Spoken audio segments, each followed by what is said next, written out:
اعوذ باللہ من الشیطان الرجیم بسم اللہ الرحمن الرحیم فی قلوبہم مرض فزادہم اللہ مرضا ولہم عذاب علیم بما کانوا یکذبون۔ پچھلی آیت کے اندر ذکر کیا تھا منافقوں کی خصلتیں کہ وہ اپنے نفاق کی وجہ سے اتنے گر جاتے ہیں کہ اپنے اللہ کو بھی نہیں پہچانتے، اس کو بھی کہتے ہیں کہ ہم دھوکہ دے جائیں گے۔ یہ ہے بہت گھٹیا سوچ ہے، اتنا گندا عقیدہ کہ اللہ کو بھی نہیں پہچان سکتے۔ یہ سب سے گھٹیا، منافق کے لیے سزا بھی اسی لیے زیادہ ہے کہ اس کے اپنے دماغ میں دنیا کے مفاد کے علاوہ اور کچھ بھی نہیں ہے، اور اپنے اللہ پر بھی وہ شکوہ کرتا ہے، گلہ کرتا ہے، اس میں بھی راضی نہیں۔ اللہ کو وہ دھوکے میں رکھنا چاہتا ہے، لیکن یہ اس کی کم عقلی ہے، کم فہمی ہے، کم علمی ہے۔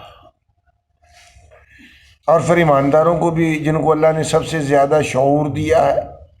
روشنی دی ہے، فراست دی ہے، وہ سب سے اونچے درجے کے ہیں، جو وحی کے ذریعے اپنی زندگی کا جو ہے نا مشعل راہ بناتے ہیں اپنی زندگی میں وحی کو۔ وہ سب سے اونچے لوگ ہیں، سب سے اعلیٰ لوگ ہیں کہ ان کے پاس تعلیم اعلیٰ ہے، اور اس کی وجہ سے وہ اللہ کے نگاہ میں اچھے ہیں۔ منافق ان کو بھی دھوکے میں رکھنا چاہتا ہے کہ اپنے دل کی بات تو کسی کو نہیں بتانا چاہتا،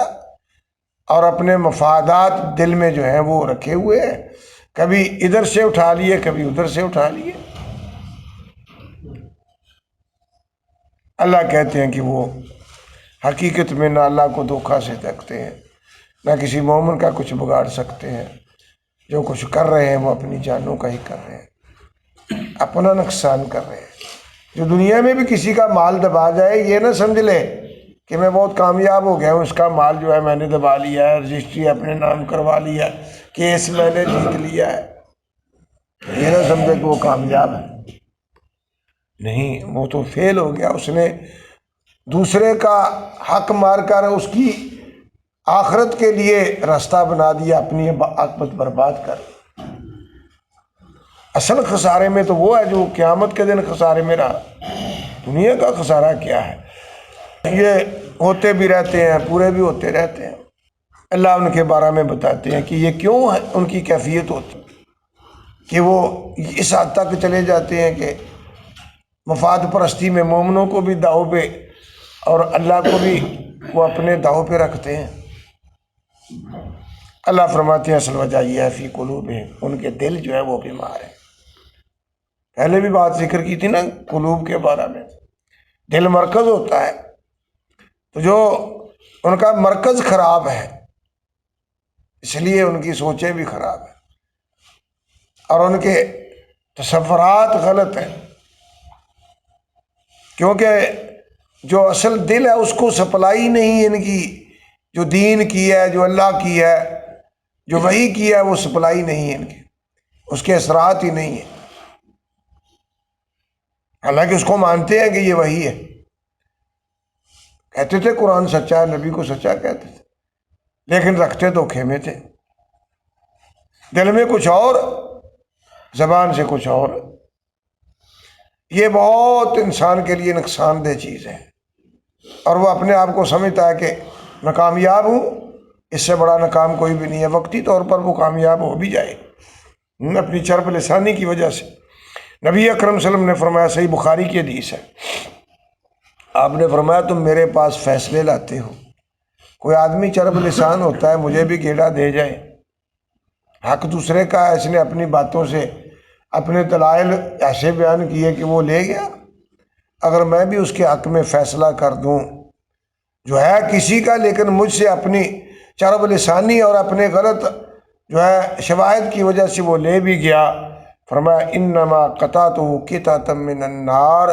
یہ نہ سمجھے کہ میرا فیصلہ کرنے سے اس کے لیے وہ اس کا حق بن گیا ہے، میں نے بھی اس کو جہنم کا ٹکڑا ہی دیا ہے، اس لیے کہ میری عدالت میں اس نے غلط بیانی کر کے مجھ سے فیصلہ غلط کروا لیا ہے، تو اس کا معنی یہ نہیں کہ چیز اس کی ہوگی، چیز اسی کی ہے جس کی ہے۔ اب نبی کی عدالت میں بھی فیصلہ ہو جائے تو وہ اگر غلط ہے تو وہ غلط ہی ہے، ہاں اگر وحی کے ذریعے فیصلہ ہوگا تو پھر غلطی کا امکان نہیں ہے۔ نبی اکرم کے کتنے ایسی چیزیں ہیں، اب بدر کے قیدیوں میں فیصلہ ہوا تھا، قرآن نے ذکر کیا ہے کہ میرے نبی عفا اللہ عنہ کا، اور کہا ہے کہ ان کو اجازت دی تھی منافقوں کو، وہاں بھی اللہ کو پسند نہیں آیا وہ چیز،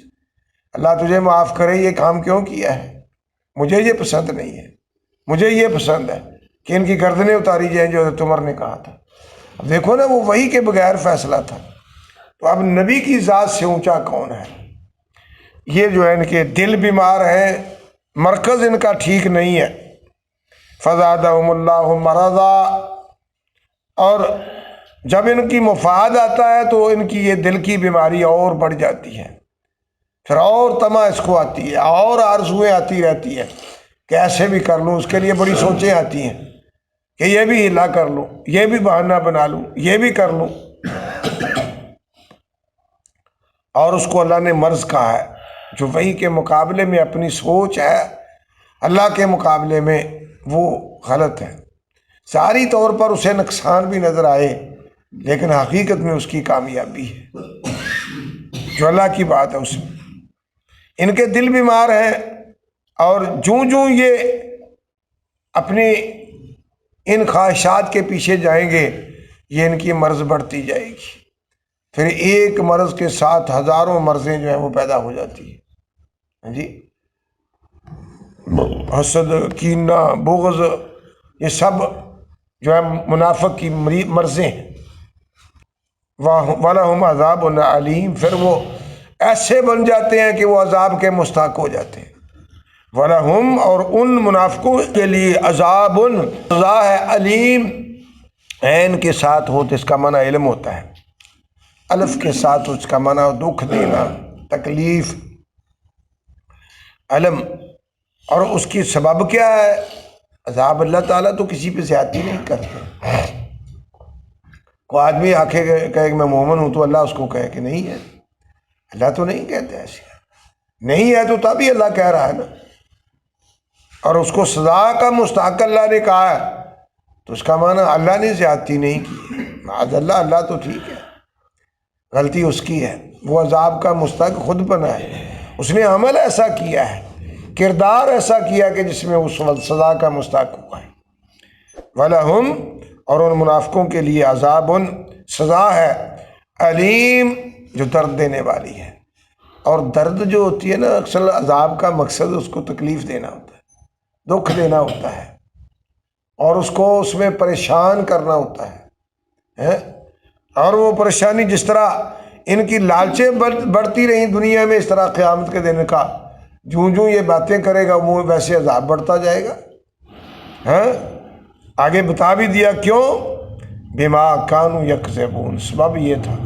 یہ بات سببیہ ہے، سبب اس کا کیا تھا سزا کا،